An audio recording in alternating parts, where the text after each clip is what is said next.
You're listening to the Talking Headways Podcast Network. This is Talking Headways, a weekly podcast about sustainable transportation and urban design. I'm Jeff Wood.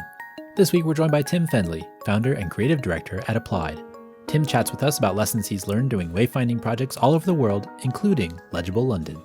Stay with us.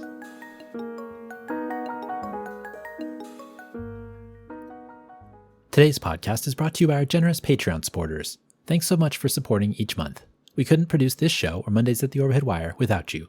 To join this merry band of dreamers, go to patreon.com/theoverheadwire. Support at $2 a month and we'll send you some stickers and a handwritten note.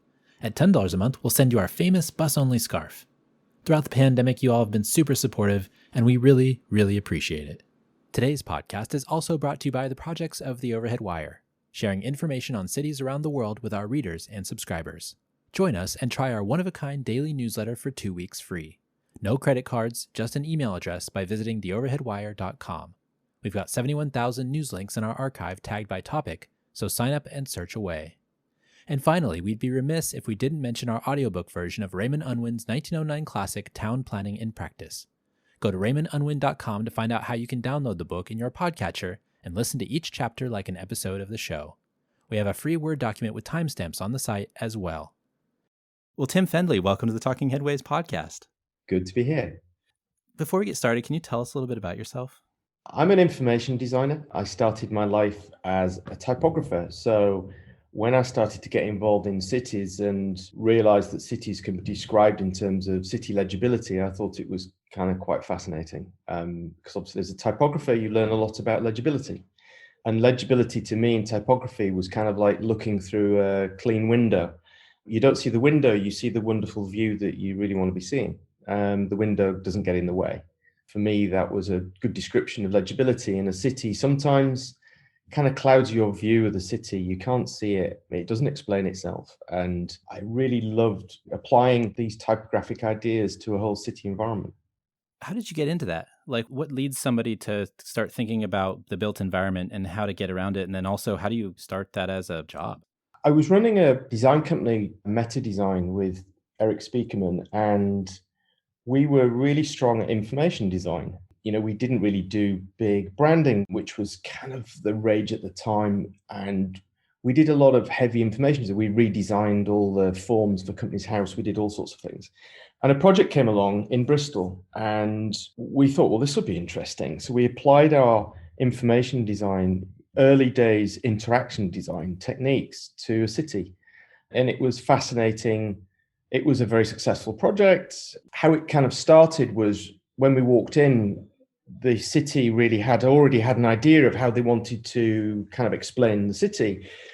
But when we talked to people on the street, it really wasn't tackling the issues that they really had. So it was this observation fed back to the organization that led to a very different way of creating information in the street that would help people. In the city of Bristol, what was it that you learned to take with you going forward from that experience, from that initial creation of legibility? As a designer, we're always taught to sit in other people's shoes, to try and understand it from other people's perspectives. I'm also an orienteer, a map reader. I used to actually do orienteering competitions. So I'm very good at map reading, but I'm not necessarily the person this is for. So how do you try and understand how somebody on a journey for a job interview, they're going shopping, they're meeting friends, they're going to the theatre. How do you think they experience that? How can they have a better experience? How can they think they can do things? And as a designer, you want to pull out examples of where this has happened, anecdotes, data, to show what people's experiences are. And the city we were dealing with in Bristol at the time, you know, they wanted to do something really good. The drive to do things was the right drive, but they'd overcomplicated it. They'd created 9 areas in the city centre, which actually corresponded to wards, but not really the names of areas they're actually on the ground. They'd gone through a process of design where they'd coloured them all and they'd come up with different icons for them all, which were all not of the same language, and they'd kind of coded it. But the problem was 4 of the colors were different versions of brown. So, you know, in terms of an information system, keep walking until the signs become chocolate brown and then it'll become light brown. That isn't really going to work. I don't think I need to explain. But what we did is we just came in and said, well, let's have a look at how people are experiencing the city.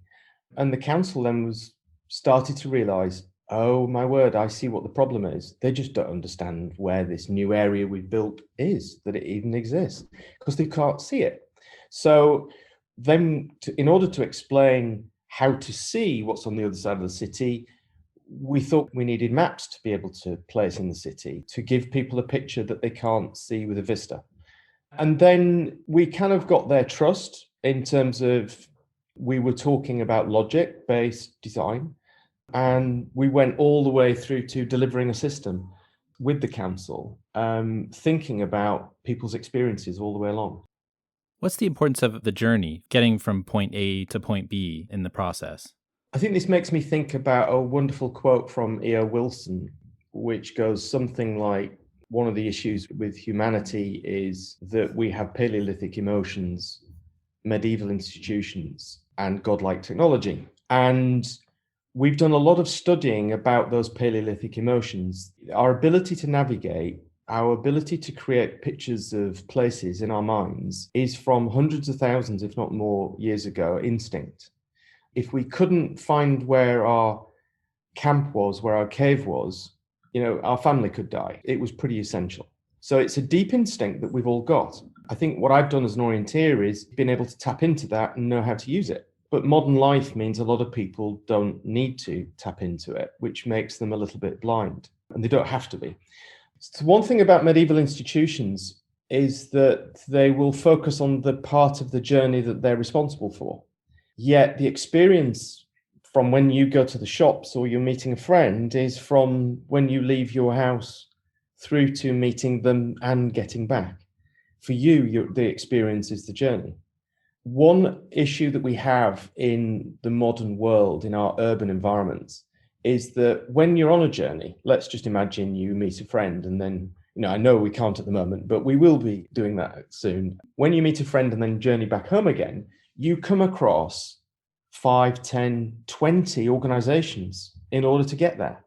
You've got your local council, you've got maybe somebody who put the bus stop in, you've got the bus service, you might be using an app, you might be walking around the city centre, etc. And one issue we have in cities is that these organizations don't coordinate very well, and it creates a fractured journey. So one of the things that we're always pointing out is connectivity of organizations is crucial to creating a journey that fits together. And there's different ways of doing that.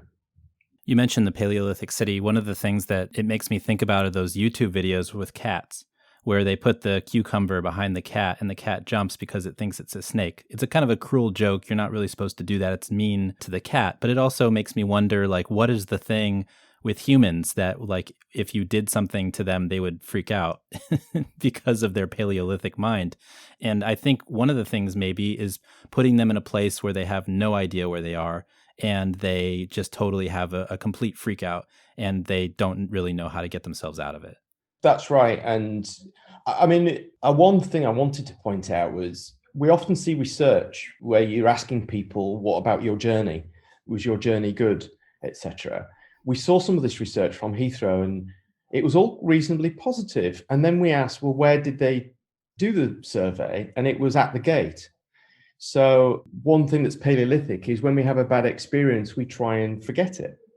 So if you ask people at the gate, they might have had a bad experience getting there, but they're not necessarily going to tell you about it. And the other piece of research that we thought was really interesting is a lot of research is asked of people when they're on a transport system or they're walking around the city. But what about all the people who won't even get on the transport system or walk around the city because they're so uncertain they're not going to do it? They're sat at home. They're not doing that journey. I've not seen much research at all that is trying to find out what those numbers are like. And this comes back to something that's Paleolithic, which is humans look at the word uncertainty. When you say something is uncertain, it's such a negative. The word lost is about uncertainty, that people are lost in their life. It's something as humans we avoid. We don't like uncertainty. Look at the financial markets. What is a crash? It's just uncertainty. It's everybody being uncertain. And it's the same with transport, same with getting around. And that factor of certainty and uncertainty, it isn't just us that talk about it. Some transport planners focus on this, and rightly, is a legible city. The work that we do is all about giving people more confidence and more freedom, more ability to make more use of a place, which actually is what the organization that runs that place wants. So it actually is a very positive circle. But how can we reconcile the kind of the want of a messy, vital place that is spontaneous and drives joy? I mean, we hear about all of these cities that some billionaire or some country wants to build out in the middle of nowhere, and we know that they're going to end up sterile and awful, and they're going to be just kind of boring. But the places that we love are the places that are messy. And I think it was Jane Jacobs talking about the messy vitality of cities. How do we reconcile that with the need to have a legibility, a need to be able to find where we want to go? I think it's about degrees.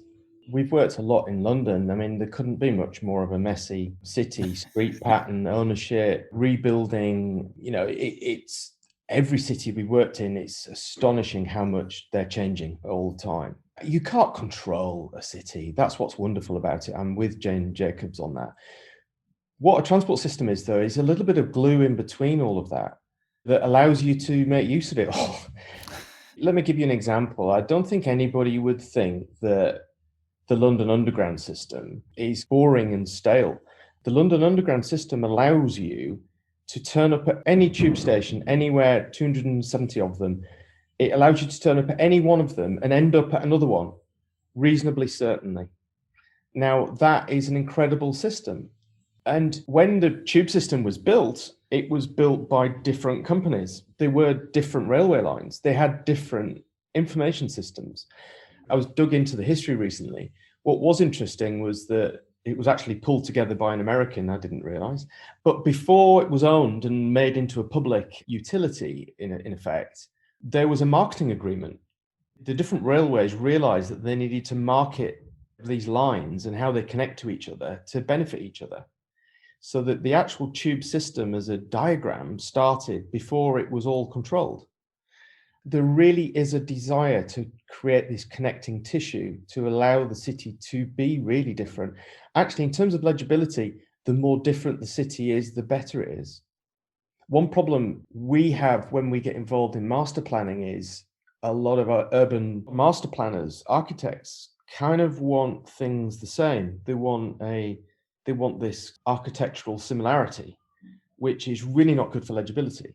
You really want difference. You want character. So places need character. The system that connects them needs to kind of fit together and be consistent, coherent. Speaking of the tube map, one of the interesting stats on your website and something that you found when you were doing the research for Legible London was that 45% of people use the tube map to navigate, which if you know the tube map, you know that it's not geographically accurate. It's not helpful when you get out of the station, but it kind of, I guess, tells you, kind of the area. And I've done that before too.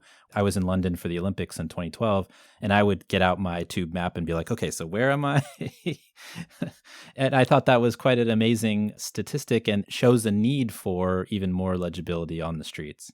That statistic was a major driver of Legible London. Because again, it told the organizations that there is an information desire, there's a need, people are looking for help, and they're turning to what they trust, which is the tube map. It's totally inappropriate for walking, but they're still going to try and use it. That's very paleolithic. Oh, I can't break this rock, I'll try it with a bone. Oh, it smashes my bone. Oh, I'll try it with another rock. Oh, now it works. We try things.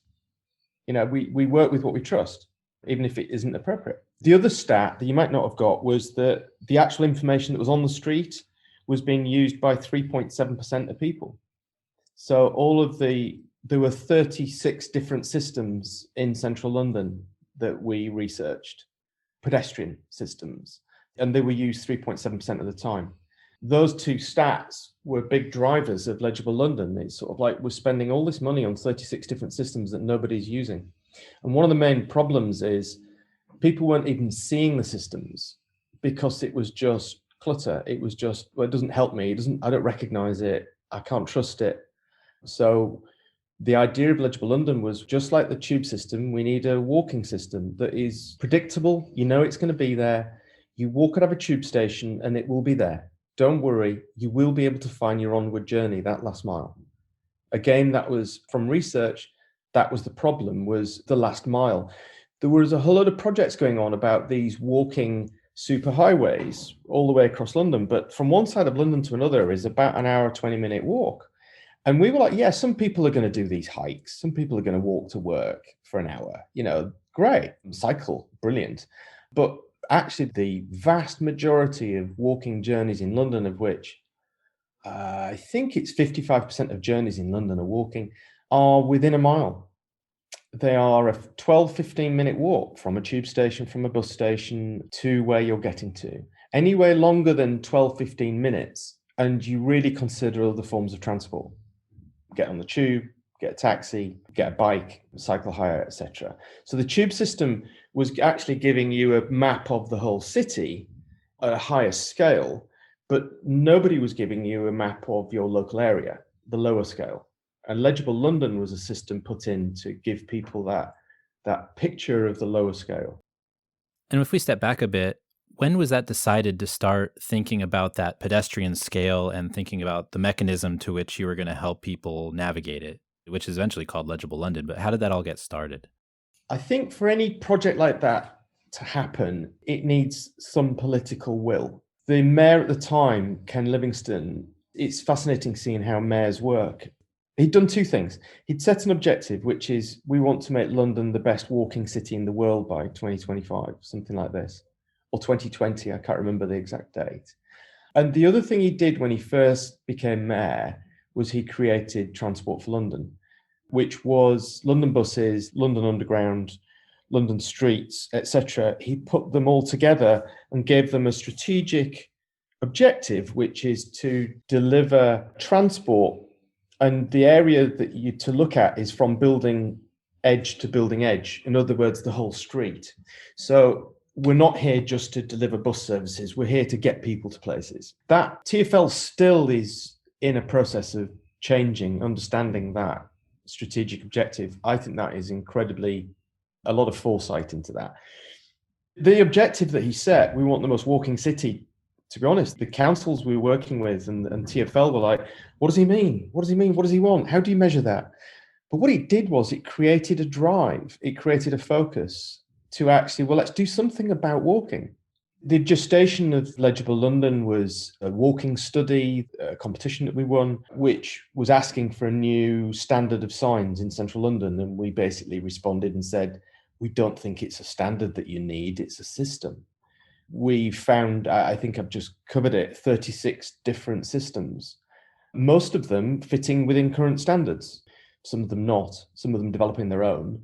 Some of them were good. Some of them were really good pieces of kit, but they didn't cover a big enough area. They weren't consistent enough. They had an element of them that didn't work for another area. You could look at all of them and find an issue. But the main issue was, well, London has got one tube system. It needs one walking system. That was an argument that took us about, a hypothesis, I should say, that took us about 2 years to establish. The facts that you mentioned, it's 44.5% actually we're using the tube and 3.7% we're using on-street information, were part of the drivers to realise what people's actual personal experience was. And I think that's our approach, is we will try and stand up for that individual, the person who isn't a confident map reader, isn't a confident navigator, but is the person you want walking down Oxford Street. Another fact at the time, which actually created the first prototype. So prototyping is something I really learned from product design. In product design, you very quickly want to make a model. Having a drawing of something is not really valuable, but making a model out of clay or wood or cardboard is you get working with models straight away. And we borrowed that, and everybody was nodding, saying, yeah, this is a really good thing. We should do this. And we very quickly said, right, well, let's prototype something as fast as we can. It took us about 4 months to design Legible London. The catalyst was Oxford Street. So the mayor had put some money behind a business improvement district that was saying, we've got to help Oxford Street. Well, what's the problem with Oxford Street? 87% of people walking up and down Oxford Street never leave Oxford Street. Yet there's a whole load of oases, wonderful gems, hidden gems, I think they called them, just off Oxford Street, like St. Christopher's Place, Hedden Street, things like this. And they wanted these populated. So we were, well, people are walking up and down Oxford Street because it's certain. It's a straight street. It's one of London's few straight streets. It's got shops all the way down it and big ones at either end. Therefore, you're going to keep walking up and down. You can leave your friends and say, we'll meet you outside Selfridges at 3:00. Everybody goes, got that. I'm certain. I'm not going to lose Selfridges. I can see it from miles away. That certainty meant people didn't wander further. So we were like, well, we've got to work hard to give people the confidence to wander off track. I give you another anecdote that we picked up by interviewing people. So met a group of women who were shopping on Saturday. They come nearly every Saturday, every other Saturday, I think it was. And they come from Southwest London and they come in on the tube. And what they do is they get off at Green Park. If you know London, Green Park's at the bottom of Mayfair. It's about a 10-minute walk to Oxford Street. They get off at Green Park, and then they walk up through Mayfair, which is a lovely part of London, safe, easy, not that busy, actually. And then they go on Oxford Street, and then when they're done, they go walk back through Mayfair to Green Park. It's not a straight road. There's switchbacks and crossings and all sorts. And what they said is that, well, the last time they came, I can't remember her name, it was something like a Sarah, wasn't with them. And they realized that Sarah was the one who navigated. And so they didn't go off at Green Park because they thought, oh, well, we don't know how to do it. So they went all the way to Oxford Circus, they got to change at Piccadilly and get off at Oxford Circus. And then on the way back, they thought, oh, well, we'll go back to Oxford Circus and get ourselves back. Because again, we know we can walk to Green Park, but we don't know how to do it because it's Sarah who guides. But Oxford Circus tube station was closed. It periodically closes for half an hour, huge crowds. They said it was awful. That, we maybe weren't going to come today, I think I remember them saying, because I interviewed them. I remember this story. So they went through all the pain of Oxford Circus when they knew they could walk back. They just didn't have the confidence to do it. And it was like, that for me was really telling. How do we create a system that could, when Sarah isn't with them, there's information along the way. There's a sign here saying this way to Green Park. Okay, come on, let's try it. These things will help us. And the other thing that we learned about humans is as soon as you work with a system and it works, you really want to stick with it. How many of us are either PC or Mac? And there is no logic as to why you stick with one or the other. It's just the fact that's the one and you're feeling confident about. And I'm okay with my Mac, all right? I'm not going to change.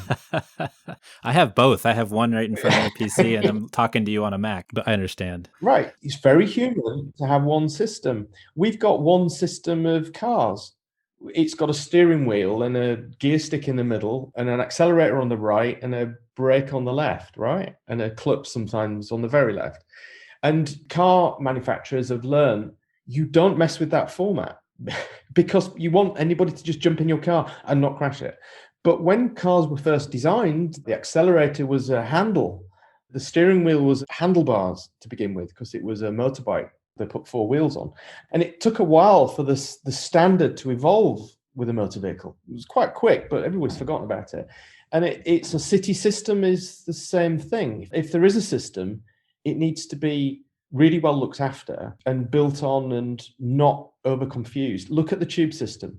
It's moved, it's evolved very carefully over 70 years now. And it's evolving now. It's adding new lines. It's getting too complicated. There's arguments to say that the new tube maps, which have got all these new lines on it, have got too much on them. That's the right way to do it. It makes me think of the discussion around cycling too these days and the typology of cycling. You have the people that are super confident, and then you have the folks that aren't confident. And I don't know the exact kind of typology of it, but basically you have, 4 different sets of people, kids all the way up through these experts who are more than happy to ride their bikes with traffic. And it feels like there's probably a pedestrian typology as well. And the other interesting thing that I was thinking of is that I know that when I go places or when I go with a group of folks, even like my family, we went to France in 2019 for a family trip, and I was the navigator because I'm the map guy, right? I'm the person that kind of does that. And I'm very proud of my map skills, but at the same time, it's interesting to see how those things get assigned. And making sure that everybody can access that kind of knowledge is something that you all are trying to do. And I think that's really fascinating and comparative to that cycling analogy that I was talking about. I didn't think about it that way before, that there are certain levels of, expertise when it comes to navigation. You talk about your orienteering skills. I'm constantly made fun of by my family for maybe sometimes being overconfident in my map skills. But map reading is a learnt skill. All the research that I've looked at says there's very little gender difference in map reading. It's just that men are normally more interested in it and have learnt more. There's another factor here, very paleolithic, which is cognitive restriction. What you hear is people say, oh, I can't read a map. I've got no sense of direction. And other people, you're probably somebody who goes, well, I have got a good sense of direction and I can read a map. You're able to think you can do it. And the experience that we've got is that everybody can read a map if you learn how to do it, and the map is well designed for you. So one thing we did in Bristol, we did it in Legible London, was the information that we put in the street in the last mile, which is one pillar of Legible London. It wasn't just about signs, had a map on it because we realized London's got a hugely dense amount of information to give. You can't do it with finger posts. You're just going to have hundreds of them. So we used maps, and then we thought, well, how do we get people who don't read maps? How do we get people to engage with this system? Otherwise, it's a waste of time. And we did two things. One is we made them heads up. In other words, they are the way that they're facing. They're not north. So what that did is it created a much easier connection to understand where you are on the map and which way you're looking. And if you can see on the map that the destination you want is to the right, then the destination is to your right. It's just cognitively easy. The other thing we did is that we wanted to design them to be beautiful. Because another thing that's human is that if something is beautiful, cared for, thought about, considered, people will engage with it more. And when you get people to engage with a map, they will look at it, they will, oh, that's there. And, oh, I didn't know the river's not only just the other side of there. And then you've got people starting to build their own mental map and realizing that these maps on the street are not for only people like you, Jeff, who can read a map. What was interesting in all the research that we did, we found, I think it was 83% of people preferred heads up, but the people who didn't were quite vehement that the map should be north. And the majority of those were either military or had map reading training. They were like, where's the north arrow? Tilting their head sideways, I bet. But if you've learned how to map read, you want to be looking at a north map. I bet you can look at a map north up, see that you're going down on a road and realize turning right means that way, even though it's left on the map. You can kind of put yourself into that direction. But that's a minority of people who can do that. It's interesting now too with smartphones where, you can point your phone and it, they give you the north arrow basically, or the arrow of your direction of your phone. And so you can start to see kind of where things are going, which is another interesting wrinkle in all of this, is that everybody has some sort of a wayfinding device on them. I mean, most people now have smartphones. There's still people that don't, but for the most part, people generally have that. And so it's interesting to think about how that's wired our brain as well. Yeah, it's we're not far away from having walking sat-nav, really. There's pros and cons. The certainty of a sat-nav route is great. What it doesn't do, if you look at using car sat-navs, is you learn less context of the environment around you. You're just following a line.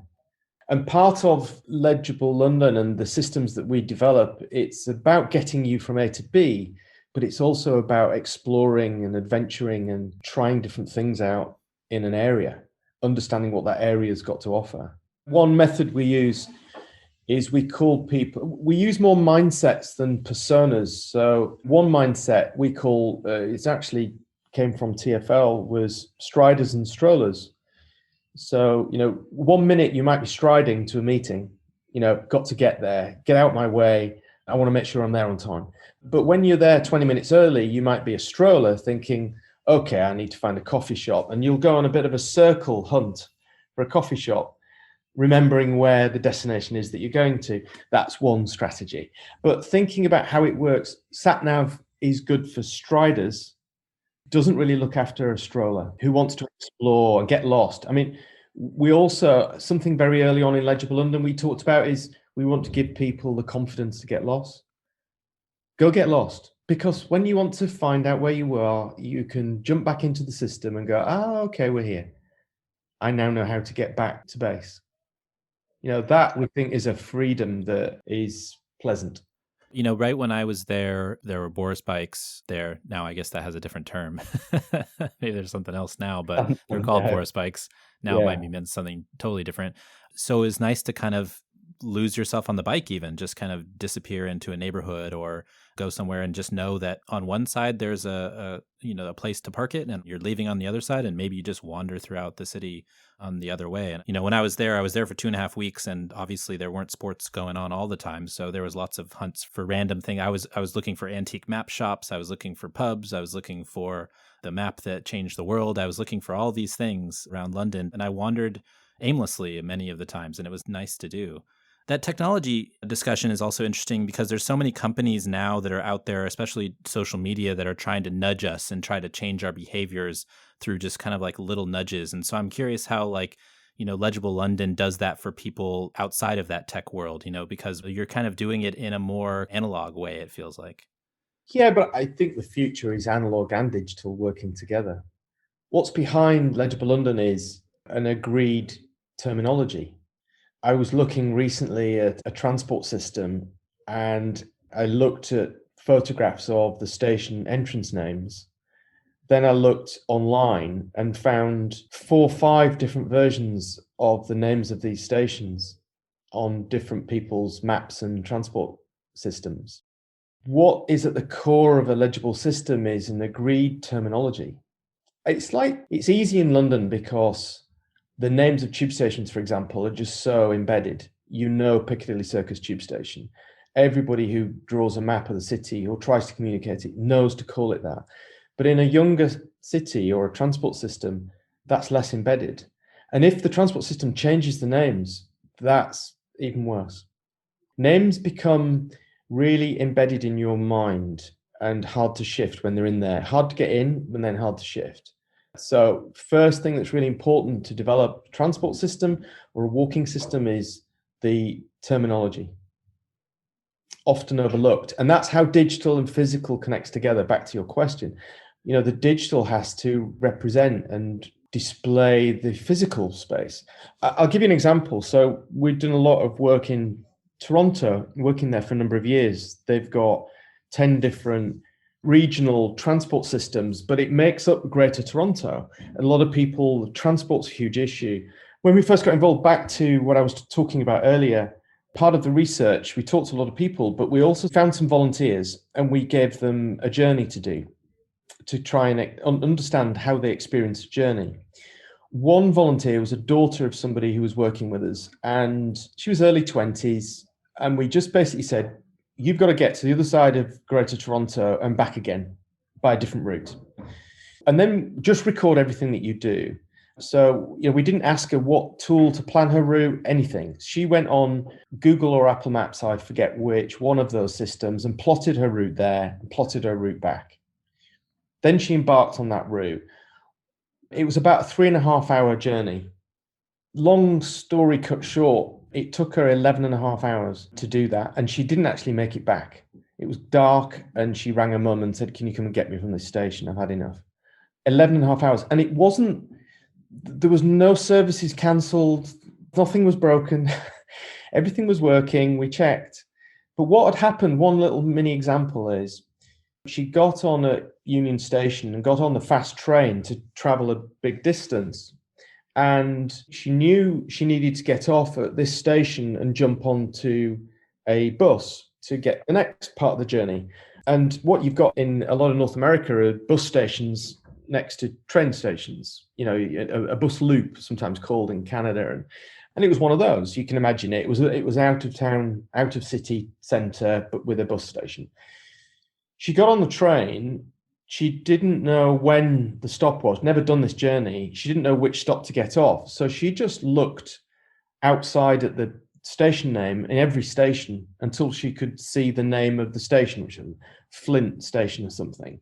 She never saw the name. So she ended up at the end of the line, which is in Hamilton, which is miles away. And then she got off and she was like, why am I here? There wasn't a Flint station. And then the guy at the ticket desk was like, there isn't a Flint station on this line. And then they both looked at the phone and they realized that the Flint station was the name of the bus station, which was next to the train station, which was called something different. So what's the problem here? Everybody's running their own systems. The digital system gave her the name of the bus station where she gets the bus from, but why is the bus station named differently to the train station? And the digital system didn't tell you. And there were other examples of where this happened. And we played this back to the organization. We said, station names, calling bus stations the same name as the train stations are really important. And they said, well, politically, we can't do that because it's run by different people. It's owned by different people. And there you've got the clash of the medieval institutions with the Paleolithic emotions and the fact that godlike technology can't necessarily fix it. That for me was the microcosm of what we get involved with. Is we get involved in, guys, we've got to do some work here on naming, and we need names that we can remember. We need names that are different. We need names that have got character, and we need names that you don't change. How do you measure success when you all are finished doing work in places like London or Bristol or Toronto? How do you measure what success is when you're finished? We work a lot in very close to kind of transport planning fields, and transport planning has got a number of ways of measuring success. They've got economic modeling prior. And one thing you can do is if you put a train line in, you can measure the number of riders you've got. So you can, we're going to carry 1 million a year and we're doing 1.5 million, we're doing really well. The measures that we're talking about are kind of soft infrastructure and they're hard to measure. So we've worked as hard as we can to do before and after studies. So one thing about working for TfL in London is the system went through a number of iterations, prototypes into pilots into system. And a lot of studies were done to measure the impact as it went along in order to release the next round of funding. And the systems are fantastically successful.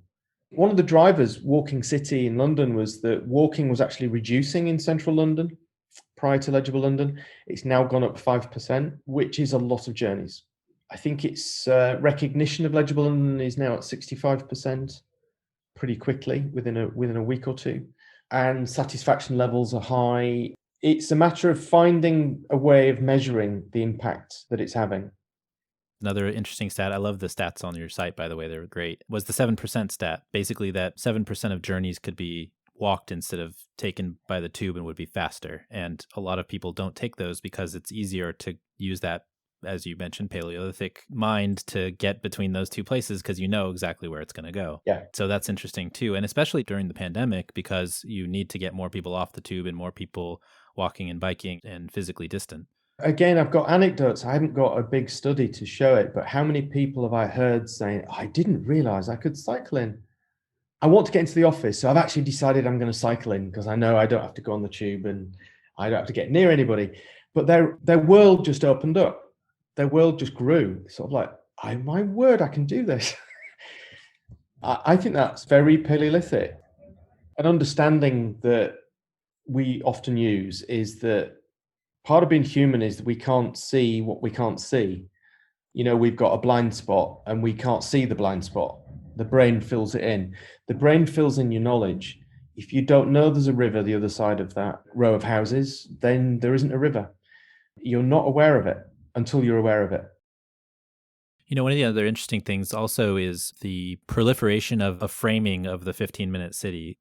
Mayor Hidalgo in Paris is talking about it. People are talking about it all over the world as a way to combat climate change in a time of the pandemic, getting to places where they need to go, healthcare, food, shopping, etc.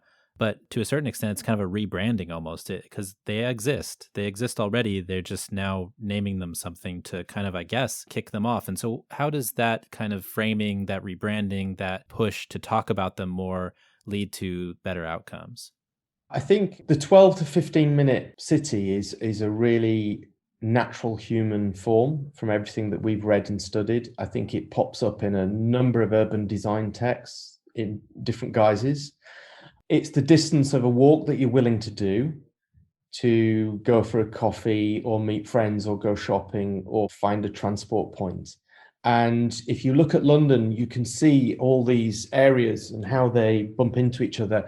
And with an established city like London, these 15-minute neighborhoods have got names. It's the social side of this work where people feel connected to an area.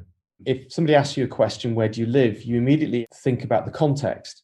So you're in the US, and if you ask me, where do I live? I'd say, well, I live in London.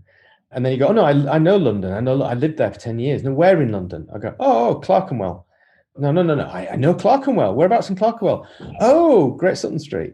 And so that's human structure. We kind of have these groups to organize things. And the 12, 15-minute neighborhood is one of those natural human form groups.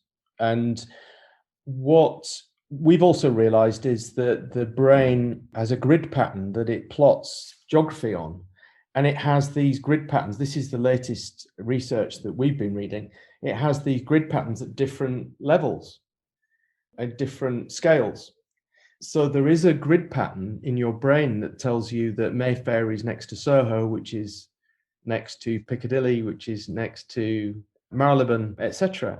There is a grid pattern in your brain that's understanding that there's a relationship with these points. So it's really Paleolithic to have these group sizes, these area zones in our modern cities.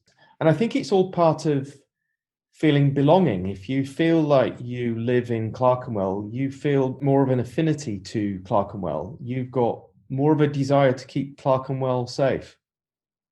What's your favorite heads-up display in the city? Is there one where you're very, it's the most interesting, or the one that you can relate to the best, or maybe one that gives you good feelings or memories?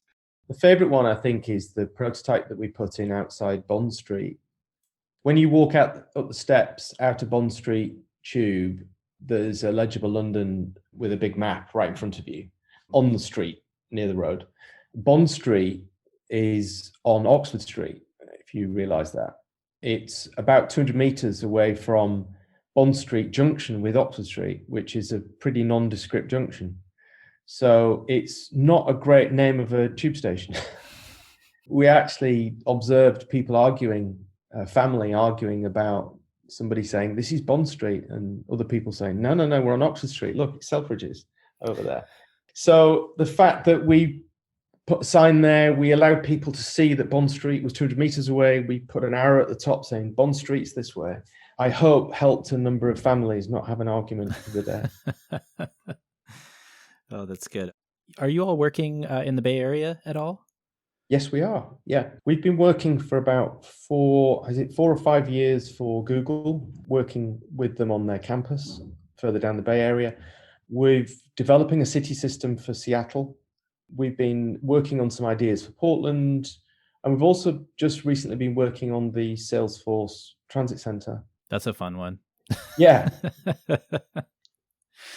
Yeah, we're I don't know what to think about the Salesforce Transit Center. I like the idea. I think it's interesting, all the problems it's had, and the future will be fun. But I imagine you all are working on trying to figure out how all the crazy amounts of transit agencies that the Bay Area has kind of coordinate in that area. Yeah, when we were working on Toronto, we did some international examples, and we said, here's an example of a connected system. And it was London and some others, Zurich and things like this. And then we said, here's an example of a very disconnected system. And the best example for the most disconnected was the Bay Area. That's something to aspire to, I guess. Well, and what's interesting about Salesforce is, I mean, I can't remember the exact budget. It was 2 or 3 billion.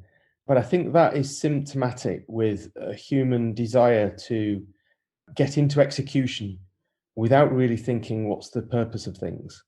It's 2-3 billion spent on an amazing building, a number of uses, ability to grow. I think the symbol that San Francisco has got, a proper transit station, is, and a very modern one, is a wonderful symbol. But how you use it, how it integrates the different services, it isn't necessarily working as well as it could. Let me put it that way. That's a good way to say it. I think we have lots of issues that we're working on, and hopefully they get resolved in some form or fashion. I think your discussion earlier about the politics and how hard it is to reconcile that with our human behavior and how the world actually works is one that's even more difficult when you have 29 transit agencies. So we're working on it. We'll see Well, what happens. there's that new study out by Spur. There's a number of different, seamless Bay Area, Right. MTC, I know, have plans to do things. There are other plans. I think it's called Link or whatever. There's a growing groundswell of how do we fit this together for the benefit of everybody. It's like 5% people use transit in the Bay Area. It's 57% in New York. So there's a huge potential. If you look at the transport planning future reports, shared transport, self-powered transport are some of the most important ways to develop sustainable environments.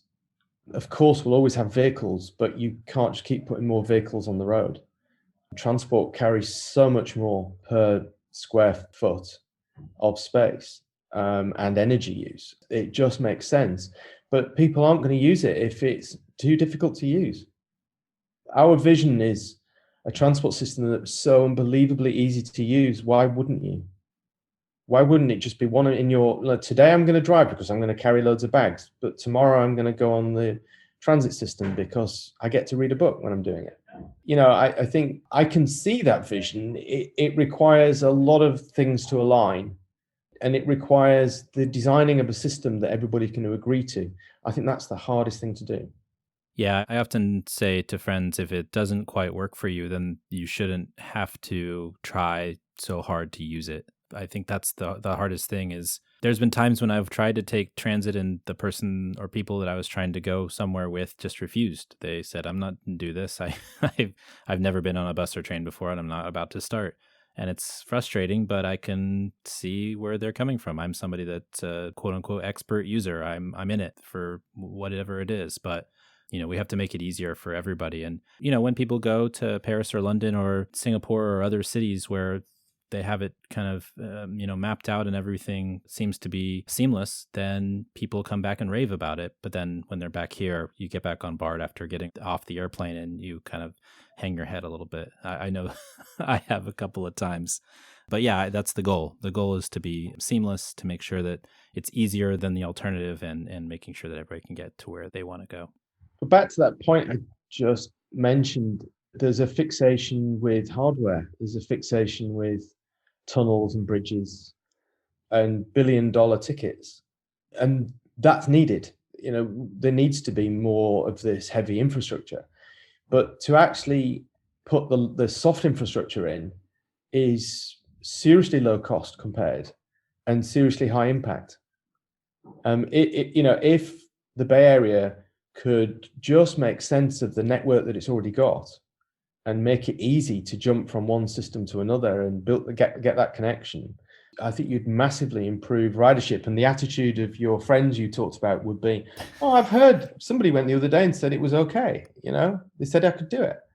Back to that cyclist who said, I didn't realize I could cycle. Yeah. They can. It's the services aren't necessarily poor. And this has happened in London 20 years ago. Only certain types of people went on the bus. Now everybody uses the bus. The buses in London carry twice as many people as the tube. They're really well run, they're clean, they're very busy, and they're very well connected to all of the stations that they stop off at. There's a lot of work done. So come out of a tube station, you can find which bus you want to get to continue your journey. The ticketing is just tap on, tap off everywhere. It's easy. That's the opposite of that uncertainty. How do you tackle uncertainty? You make it really easy. Don't worry. It's going to run every 10 minutes, no matter the time of day. It just runs. Nobody looks at the time on the tube. You just go down to the platform and wait for the next one. That's a lot easier than looking on my phone and trying to calculate it. For sure. I totally agree. Well, Tim, where can folks find you online? Our website is appliedinformation.group. There's plenty of information about who we are and what we do on there. Some of these examples and stats that you've said are on there. There's an insights page with all the articles that we've been involved with. We'll have, obviously, a piece where we'll talk about you, Jeff, and reference you. So thank you very much. Absolutely. Well, Tim, thanks for joining us. We really appreciate it. You're really welcome. And thanks for joining us. The Talking Headways podcast is a project of The Overhead Wire on the web at theoverheadwire.com.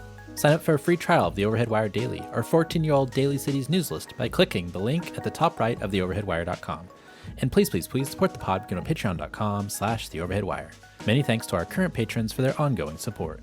And as always, you can subscribe to this podcast on iTunes, Stitcher, SoundCloud, Overcast, Spotify, and wherever you get your podcasts. And you can always find its original home at usa.streetsblog.org.